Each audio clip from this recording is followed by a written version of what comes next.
Today I will talk about artificial intelligence systems that can see all human face in this conference. I will start by, this is the outline of my talk. I will start by some introduction, sources of bias in face AI, solution of bias in face AI, why AlgoFace is different, and some AlgoFace technology demo, and hopefully I will answer your question by that. So a little bit introduction about me. My name is Taleb. I have PhD in computer vision and AI from University of Lille, France, 2015. Since 2012, I'm working only on human face in both academic and industrial settings. So during my PhD, I worked on face recognition, emotion understanding, pain estimation from 3D videos from high resolution scanners, and even depth camera. After that, I moved to Boston. I worked 1 year in Northeastern University about human face soft biometrics and understanding the relationship between face space and beauty space, for cosmetic application, for example, and how you can learn to recommend certain styles. In 2017, I have started AlgoFace initiative, in Troy, Michigan. I'm CTO co-founder, and now we are around 15 full-time people, and we are oriented to build unbiased, on the edge technology for human face that respect both diversity, inclusion, and privacy in the same time. So some part of my journey, I'm from Syria, Middle East. I did my grad school between France and Italy. Then I moved to US. So I have experienced a lot of cultural backgrounds, different work settings. So during my working on face-related application, I always was somehow sensitive about how this application would work when you deploy it on large scale. So let us start discussing what is the source of face AI bias, from where the bias come. Actually, the very first source of any AI bias is human themselves. Unfortunately, our brain is biased in many, many ways. And this diagram shows what is called cognitive bias codex, where you can see up to 180 different bias that our brain can come up with when we are discussing, when we are arguing, when we are analyzing some data. So since people who are building AI system, or people who are testing the AI system, or people who are generating the content and the data for training, and people who are labeling these data for supervised learning application are biased, so it is not very surprising to us to end up having biased AI system in our hands. But what is amazing about our brain, that even though our brain is biased, but we are smart enough to know that our brain is biased. So we can do something about that. And this is what we are trying to do in AlgoFace. So the second source of face AI bias is the old phenomena in computer science, garbage in, garbage out, is still actually valid and even applies to our training data and model output. By the end of the day, it is very difficult to get better result from any AI model. When here, now I'm using AI in general, but to be more specific, supervised learning or machine learning part where you train the model using data. So it's very difficult to get better results than your data. If the data you are passing to your model is flawed or have problems, certainly you will end up having serious problem when you deploy your system in real life. So I will dive deeper on what kind of problem that we can get in our data. So unbalanced training data. So if your data set is unbalanced, like there's no balance, like when you have any kind of data, like usually those data go in subgroups. Some like, for example, here we can see some example like about face recognition that is deployed by some law enforcement. We can see clearly like it has high false positive rate on black people. And like if we dive a little bit deeper and see where those companies are building these, like predicting the if somebody criminal or not, where they are training their data, mostly they are getting their data from law enforcement agencies. And these data, for one reason or another, which is this is part of much bigger discussion, like this data is unbalanced, it is biased against certain groups. So when you need to be very careful when you want to train such system on the data, that if the data is like the majority of this data from certain gender or certain ethnic group, like certainly you cannot expect that your face recognition system by the end of the day will work properly on it. So like IBM was releasing diversity in face dataset to advance the study of fairness in facial recognition. And this was a good initiative, like they collected from Flickr up to 1 million unique ID and up to like 400 million images. But now we have always this clash or this conflict in interest between to be able to get as much data as we can. When we are talking about face, our face is biometric. And now with the privacy, like we can see just a few months later, there was a couple of biometric privacy suits leveled against IBM and Clearview AI in Illinois, according to their like Privacy Act, where there's like Illinois is the only state now there anybody can file a lawsuit against any company that using their face data to train AI system. In other states now, they have different privacy act, but mostly the plaintiff should be kicked off by the attorney general in usual, not by the people. And also, like Microsoft removed with face recognition photos a big data set that it's called Slip A after they have started to get lawsuits against them. So it is now like we need to go and find what is a proper trade-off between having like unbiased AI system and respect the privacy of people and citizens. And we should not like give away our rights in exchange of proper AI system. I believe it is the responsibility of everyone, including researcher and government, to find the proper solution for it. Another source of AI bias in faces is a subjective data labeling. Like, okay, even though now you get the proper amount of data that you want, and your data is diverse, inclusive, it is not biased.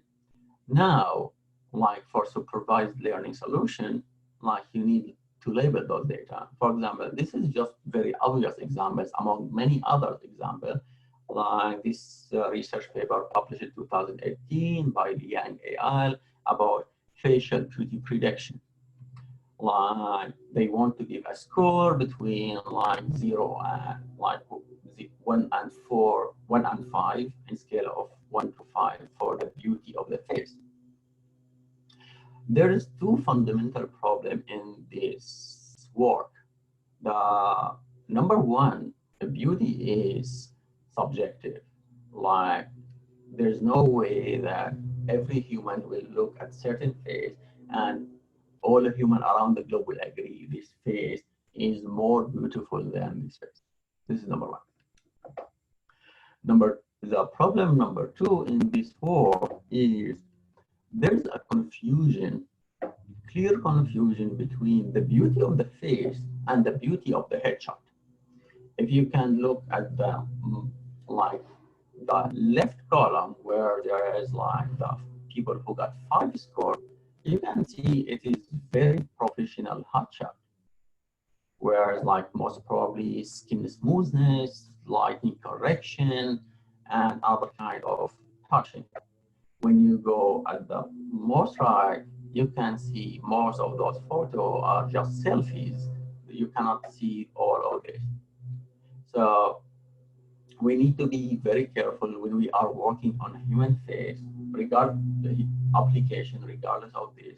You need to understand why you need to come up with proper and robust labeling protocol. So you can have not garbage into your AI model. Like the third source of bias, like now there's a lot of pre-trained model everywhere now online. There's some common practice about transfer learning, which is amazing. And I can pick a model and fine tune it to do certain work for me. But the problem that if you adopted biased trained model already, most probably after fine tuning or do your transfer learning, you will end up having other biased models.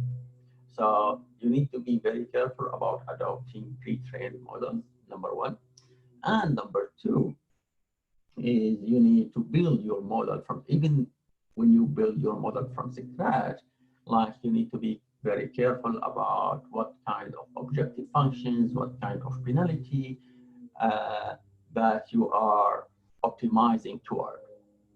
Because like you can really trap yourself, even though you have good data, diverse data, well-labeled data, with wrong model technique or objective function, you can end up by having biased AI system. The lack of robust testing protocol.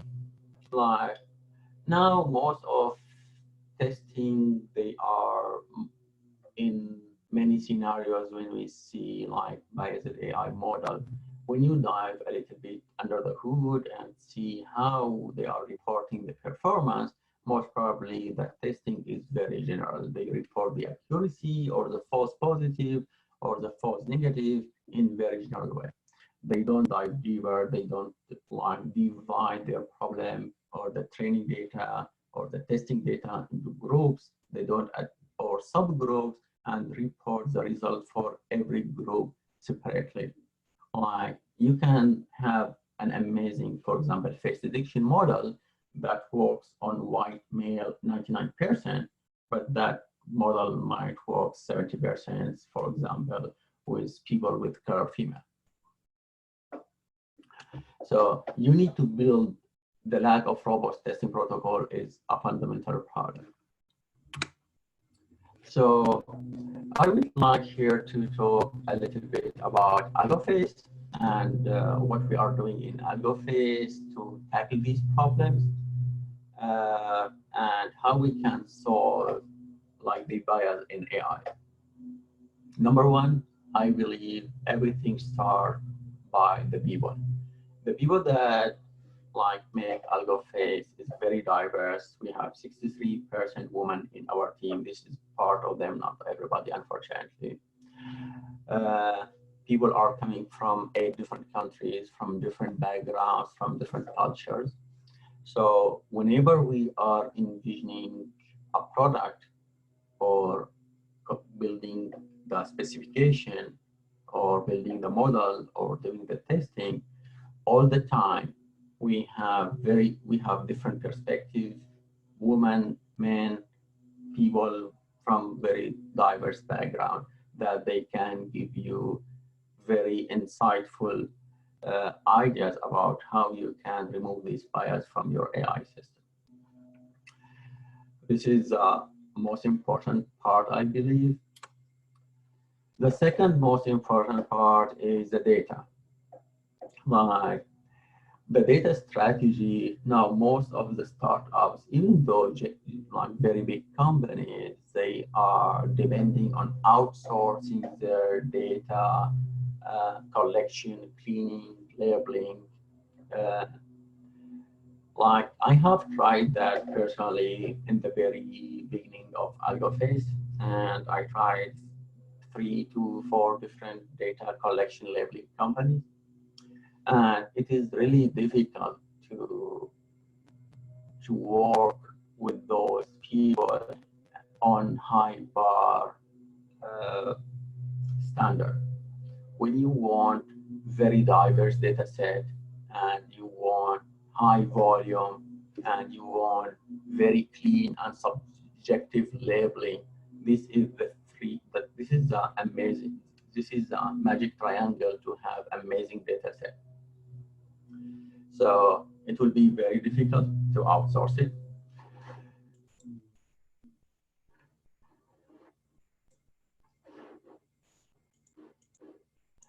Okay. So we have built in AlgoFace our own data team overseas. We have up to 30 to 40 full-time data people just collecting, cleaning, and labeling our own data. Like we invest heavily on diversity. We make sure that the faces data that we have is very diverse and proportional in all aspects, with genders, age, ethnic backgrounds, and even we can go for deeper details about some culture differences, some skin condition, because we are working on some beauty-related application.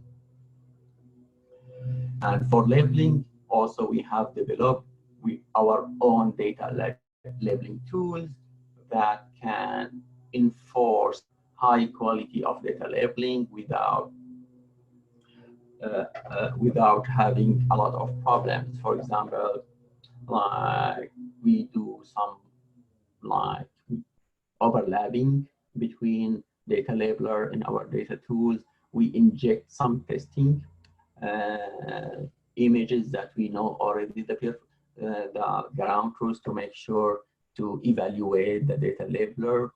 We have very systematic way about controlling the labeling quality and the volume. We keep increasing our data size, and like now it depends. We have different systems, and like we are working on the magnitude of hundreds of thousands, above 500,000 faces for certain applications.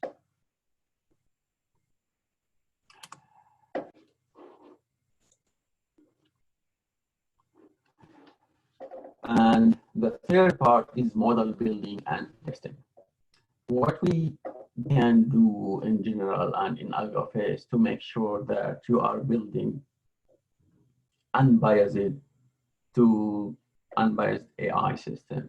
Like you can divide that into 3 different phases: before building, within the building, and after the building. Like before building, you need to have fair data representation for all groups and subgroups. You need to have proper unbiased data labeling strategy and protocol, and you need to stay away from any biased trained model to fine tune. Within building, you need to pick up the right model for your problem, or like you need to come up with the right model for your problem. You need to have the proper objective function that treat expected results fairly for different groups. And you need to use fairness regularizar when needed to like optimize in the right direction without bias.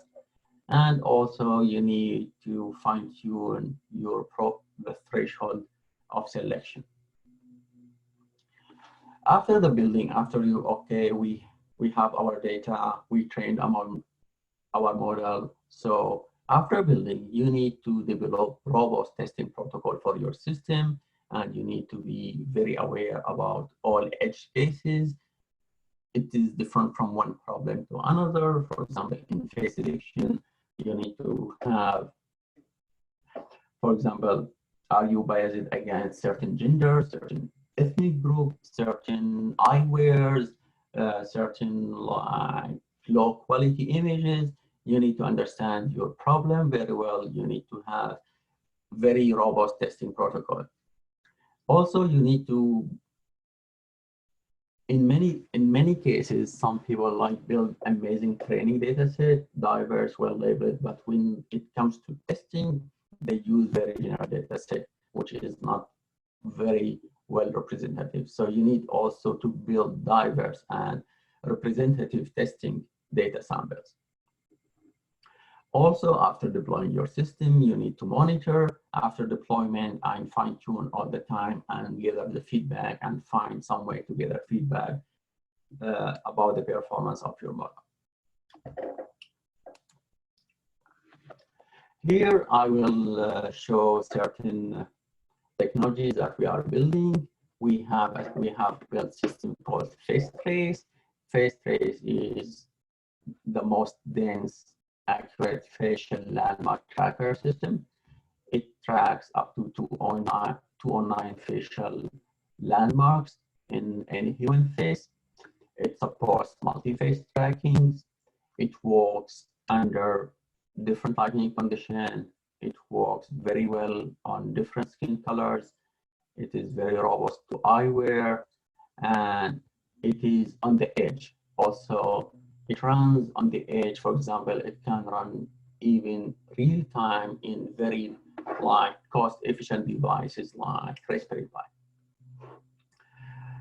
After like addressing the like bias issue to remove as much bias as we can from this, to push also behind privacy, we are like pushing so hard to make our system super light and super fast so it can run on the edge. So there's no need to send any photo or any footage to any server. Like it runs as Android SDK, iOS SDK, Windows, Mac, Linux, web, Raspberry Pi, DV digestion. Everything can run on the edge device. So you process, you get the insights that you need, and there's zero need to keep the face data if the user doesn't really want to. So there are several applications for this system. We have different clients in different industry, like one of main use case about emotion, the ability to capture every subtle facial movement, eye movement, inner cheeks, lines, lips, even forehead. It makes like having the emotional state or engagement is very easy to develop it. Also, we have certain application in automotive industry where like some partner using this technology to monitor the driver state, and also some application in game industry to monitor the group emotions. Like you can measure the group emotions as well. So this is one of our main products that we are pushing behind. And the second product that we have is related to beauty industry. Like about this facial landmark tracking system, accurate, unbiased that run on the edge, we have developed fully makeup artist solution that allow end user to try any cosmetic product on their face without any issue. You can see here some demo with people with different background, how you can see realistic, accurate in the placement and rendering the product on different faces.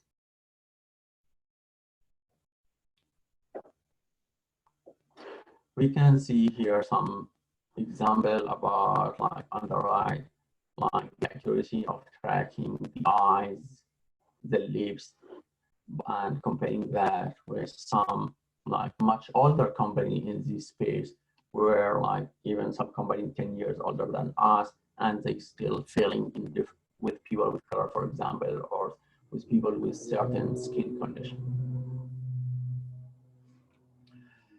So it will be quick, like this is around like just 17 minutes. Like I try to not be super technical, unfortunately, so I cannot reveal a lot of technical details, which is most of them is confidential. But I would be happy to answer all your questions as much as you can, as I can. If you do have a question, please use the Q&A feature or raise your hand in order to be voice enabled. Taleb, I'll actually make a remark, not exactly a question, which is that one of your target markets is cosmetics, where Yes. having the ability to visualize on yourself, even if you are not a white person, is very important. It's core to your product. And are there consumer products that are more involved in emotion and emotional response than that? So essentially interpreting what AlgoFace is doing is creating technology that has empathy built into it. In other words, the ability to convey to an individual who's using the system that you care about them. Yes, exactly. Actually, this is a feature that we are developing in our lab right now to incorporate like emotion recognition, positive or negative, with the like in the arousal band space, and like capture this emotional state while you are trying certain product. And this solution can be deployed on website. Also, it can be deployed as mobile app. Also, we have several partners who are very interested to deploy it inside physical store as smart mirror. And like knowing the emotion of people after trying certain product, how much time they are spending on every color, this is very valuable insights for the business.